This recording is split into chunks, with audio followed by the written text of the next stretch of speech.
నీట్లో మంచి ర్యాంక్ రాని విద్యార్థులకు బెస్ట్ ఆప్షన్ సిఎస్ఈఎంఏ కోర్సులు అడ్మిషన్స్ జరుగుతున్నవి. ఈరోజు మనతో పాటు ఉన్నారు ప్రముఖ న్యాచురోపతి వైద్యులు డాక్టర్ జ్యోత్స్నా పులిపాటి గారు. మ్యామ్ నమస్తే అండి. నమస్తే అండి. మ్యామ్ జనరల్గానే డిన్నర్ ఖచ్చితంగా ఇంపాక్ట్ చూపిస్తుంది ఈ షుగర్ ఉన్న వాళ్ళకని చెప్తూ ఉంటారు. నైట్ ఏదైతే తీసుకుంటామో అదే బ్లడ్లో ఎక్కువగా కలుస్తుంది, షుగర్ లెవెల్స్ పెరిగిపోతాయని చెప్తూ ఉంటారు. అయితే అసలు ఎలాంటి ఆహారాలు తీసుకోవాలి నైట్? సో డయాబెటిక్స్లో ఒక చాలా లైఫ్ థ్రెటనింగ్ ఒక కండిషన్ ఉంటుందండి. ఏంటి అని అంటే షుగర్ లెవెల్స్ ఎప్పుడైతే ఎక్కువ అవుతాయో అండ్ మనం విని ఉంటే గనక సైలెంట్ హార్ట్ అటాక్, అంటే హార్ట్ అటాక్ వచ్చింది కూడా తెలియకుండా ఉంటుంది డయాబెటిక్స్ కండిషన్లో ఉన్నప్పుడు.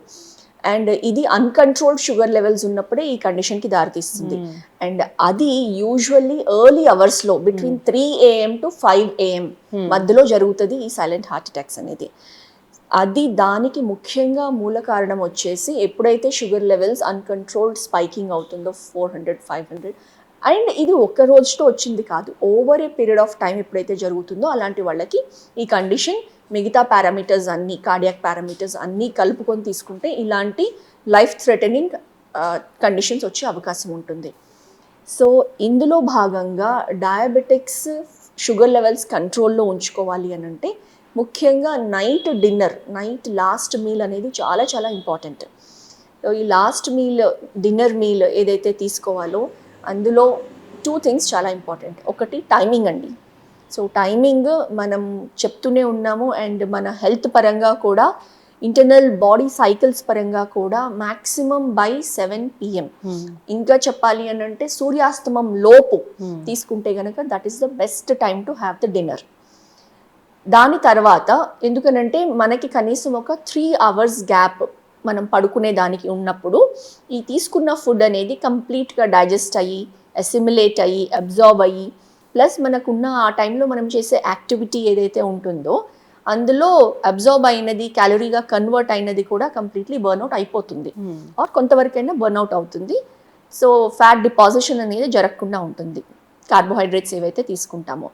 అలా లేకుండా డిన్నర్ టైం డిలే అయిందనుకోండి, మనం తిన్న తర్వాత ఆటోమేటిక్గా తిన్న ఆహారము అలానే ఫ్యాట్ డిపాజిషన్ అనేది జరుగుతుంది, యాక్టివిటీ అనేది ఉండదు, క్యాలరీ బర్నింగ్ ఉండదు. కాబట్టి టైం ఇంపార్టెంట్.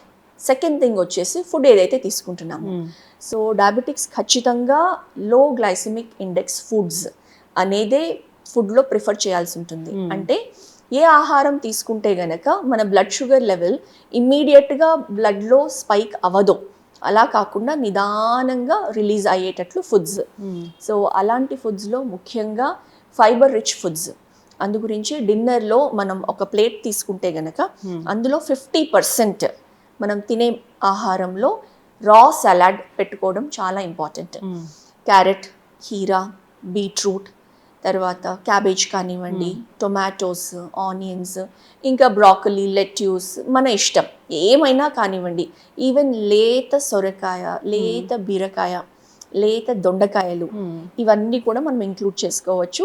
మనం దాన్ని టర్న్స్ తీసుకుంటూ ఇవాళ ఒక 2-3 వెరైటీస్ తిన్నాము, రేపు ఇంకొక 2-3 వెరైటీస్ తింటాము. ఈ రకంగా తీసుకుంటే అందులో ఉన్న న్యూట్రియంట్స్ అన్నీ కూడా మనకి లభిస్తాయి. సో 50% మన ప్లేట్లో ఫస్ట్ రా సలాడ్స్ పెట్టుకున్న తర్వాత మిగతా 50%లో మోర్ ప్రిఫరబుల్ ఏంటి అని అంటే సూప్స్ కానివ్వండి, అంటే వెజిటబుల్ సూప్.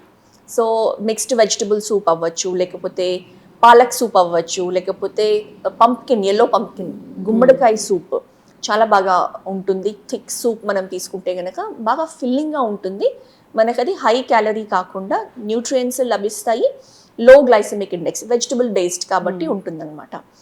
అది ఒక ఆప్షన్. రెండవ ఆప్షన్ వచ్చేసి మనకి మిల్లెట్ రవ్వ, జొన్న రవ్వ కానివ్వండి, సజ్జ రవ్వ కానివ్వండి. ఇప్పుడు చలికాలంలో సజ్జలు ఎక్కువ యూస్ చేస్తే చాలా మంచిదన్నమాట, బాజ్రా. సో సజ్జ రవ్వ కానివ్వండి, జొన్న రవ్వ కానివ్వండి, మిక్స్డ్ మిల్లెట్ రవ్వ కానివ్వండి, ఉప్మా లాగా చేసుకొని, ఒకవేళ సాలెడ్ సెపరేట్గా కాకుండా అలాంటి ఉప్మాస్ తీసుకుంటే గనక ఈ కూరగాయలన్నీ అందులో వేసేసి ఆయిల్ లేకుండా ఉడకపెట్టేసి జస్ట్ బాయిల్డ్ ఉప్మా లాగా మనం తీసుకుంటే ఇంకా అది కూడా మంచి ఆప్షన్ అన్నమాట.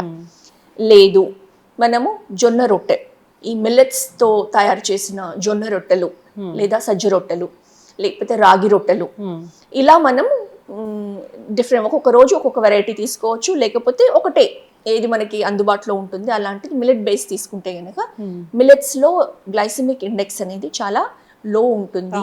సో షుగర్ లెవెల్స్ అనేది పెరగకుండా ఉంటుంది. ఖచ్చితంగా ఈ డయాబెటీస్ ఉన్న వాళ్ళు మిల్లెట్స్ తీసుకోవాలి అని చెప్తూ ఉంటారు. డయాబెటిక్స్కి అది మంచి ఫుడ్ అని కూడా చాలా మంచి ఫుడ్. ఇందులోనే భాగంగా కావాలి అంటే వేరే మిల్లెట్స్ అన్నం లాగా లైక్ కొర్రల అన్నము, లేకపోతే అండు కొర్రల అన్నము, లేకపోతే లిటిల్ మిల్లెట్, సామలు, అరికలు, ఇవన్నీ కూడా మనం ఇంక్లూడ్ చేసుకోవచ్చు. ఒక 1 వీక్ 1 వెరైటీ కింద మనం తీసుకుంటూ వెళ్ళొచ్చు అనమాట. సో దీంతో చాలా బాగా షుగర్ లెవెల్స్ అనేది కంట్రోల్ అవుతాయి. సో ఎర్లీ డిన్నర్ చేసిన తర్వాత ఒక 2 hours గ్యాప్ ఇచ్చిన తర్వాత ఒక ½ an hour వాకింగ్కి కూడా వెళ్ళామనుకోండి, సో ఇంకా చాలా బాగా ఉంటుంది. క్యాలరీస్ బర్న్ అవుతాయి, రిఫ్రెషింగ్గా ఉంటుంది. అండ్ దెన్ అది అయిన తర్వాత ఒక 1 hour తర్వాత బాడీ కొంచెం ఫిజికల్ ఎక్సర్సైజ్ ఉంటుంది, బ్లడ్ సర్క్యులేషన్ బాగా ఇంప్రూవ్ అవుతుంది, కొంచెం అలసట వస్తుంది, సో నిద్ర కూడా బాగా పడుతుంది. సో ఈ ప్రాక్టీస్ చేస్తే గనక ఎస్పెషల్లీ డయాబెటిక్స్కి బెస్ట్ ప్రాక్టీసెస్ అని చెప్పచ్చండి. నిద్ర అనేది ఎన్ని గంటల నిద్ర ఖచ్చితంగా అవసరం? అంటే నార్మల్గా మనకి 8 hours ఆఫ్ స్లీప్ అని చెప్తూ ఉంటారు మనకైతే, వాళ్ళకి ఎన్ని అవర్స్ ఆఫ్ స్లీప్ అనేది ఖచ్చితంగా అవసరం? నిద్ర కూడానండి ఖచ్చితంగా 8 hours అని స్లీప్ చెప్తాము. కాకపోతే ఎవరికైనా కానివ్వండి, ఇప్పుడు మన ప్రైమ్ మినిస్టర్ నరేంద్ర మోదీ గారు ఉన్నారు, just 4 hours of sleep and అంత క్వాలిటీ అవుట్పుట్, మిగతా 20 hours కూడా ఎంతో ఎఫెక్టివ్గా ఎంతో ఎఫిషియెంట్గా వర్క్ చేస్తారు. సో నిద్ర అనేది మనము anything between 4 hours to 8 hours, కొంతమందికి ఇంకా ఎక్కువ కూడా అవసరం కావచ్చు. కాబట్టి మన క్రైటీరియా ఏంటి అని అంటే, పొద్దున్న లేచిన తర్వాత నాకు ఇంకా కొంచెం సేపు పడుకోవాలని ఉంది అన్న పాయింట్ లేకుండా మనంతటి మనమే మెలకువ రావాలి, లేచిన వెంటనే ఫ్రెష్గా ఫీల్ అవ్వాలి, వెంటనే వర్క్లోకి వెళ్ళాలనిపించాలి. ఆ కండిషన్ ఉండి 4 hours పడుకున్నా కానీ ఓకే, 6 hours పడుకున్నా ఓకే, 8 hours పడుకున్నా okay. And through out the day మనం చేసే యాక్టివిటీని బట్టి కూడా నిద్ర అవసరం పడుతుంది. ఫర్ ఎగ్జాంపుల్ ఆ రోజు మనం బాగా ఫిజికల్గా యాక్టివ్గా ఉన్నాం అనుకోండి, లేకపోతే ఎక్కడైనా ట్రెక్కింగ్కి వెళ్ళాము, ఎక్కువ దూరం నడవాల్సి వచ్చింది, అలాంటి వాళ్ళకి మేబీ ఆ రోజు ఇంకొక 1-2 hours ఎక్స్ట్రా అవసరం ఉండొచ్చు. ఎవరైతే జస్ట్ నార్మల్ సిట్టింగ్ సెడెంటరీ వర్క్లో ఉన్నారు, లేకపోతే సిస్టమ్ ముందు ఎక్కువ సాఫ్ట్వేర్ ప్రొఫెషనల్స్ వర్క్ చేస్తారు, అలాంటి వాళ్ళకి ఐ స్ట్రెయిన్ ఎక్కువ ఉంటుంది. సో వాళ్ళు కూడా ఎవరి బాడీని వాళ్ళు అబ్జర్వ్ చేసుకుంటూ, నాకు ఈ టైం పడుకొని ఈ టైంకి లేస్తే నాకు సరిపోతుంది, లేదా ఇది సరిపోవడం లేదు, మేబీ నాకు ఇంకొంచెం ఎక్కువ కావాలి అని ఒకటి అది మనకి మనమే అబ్జర్వ్ చేసుకొని anything between 4 to 8 hours ideal sleep. Sadhguru గారు కూడా ఇలాంటి వాళ్ళు డయట్ ని బట్టి కూడా నిద్ర డీప్ స్లీప్ అనేది ఖచ్చితంగా డీప్ స్లీప్ అనేది, డీప్ స్లీప్ ఫ్యూ అవర్స్ చేసినా కానివ్వండి సరిపోతుంది. అండ్ చాలా యాక్టివ్ గా డే అంతా ఉందనుకోండి, ఈవెన్ ఒక 15 minutes power nap in the afternoon తీసుకున్నా కానివ్వండి, బాడీ రిఫ్రెష్ అండ్ రీఛార్జ్ అవుతుంది. ఓకే, మిల్క్ తీసుకోవచ్చా వీళ్ళు నైట్? తీసుకోవచ్చా అని అంటే అవసరమైతే లేదండి మిల్క్. బికాజ్ మిల్క్ ఎవరికైతే నిద్ర లేమి సమస్య, ఇన్సామ్నియాతో బాధపడే వాళ్ళు definitely warm milk with turmeric, పసుపు వేసుకొని తీసుకుంటే అది కొంచెం మెలటోనిన్ ప్రొడ్యూస్ చేస్తుంది, స్లీప్ ఇండ్యూసింగ్ హార్మోన్, కాబట్టి అలా తీసుకోవచ్చు అనమాట. లేకపోతే యాజ్ ఎ మెడిసిన్ కొంచెం వార్మ్ మిల్క్లో మన పసుపుతో పాటు కొంచెం దాల్చిన చెక్క పొడి కూడా యాడ్ చేసుకొని, కొంచెం కావాలనంటే డయాబెటిక్స్ అయితే తేనె డెఫినెట్లీ అవాయిడ్ చేయాలి, ఈ రెండు మిక్స్ చేసుకొని కూడా తీసుకుంటే గుడ్ ఫర్ హెల్త్. కాకపోతే నాట్ రియల్లీ ఎసెన్షియల్ అనమాట, యాజ్ అన్ ఆప్షన్ తీసుకోవచ్చు.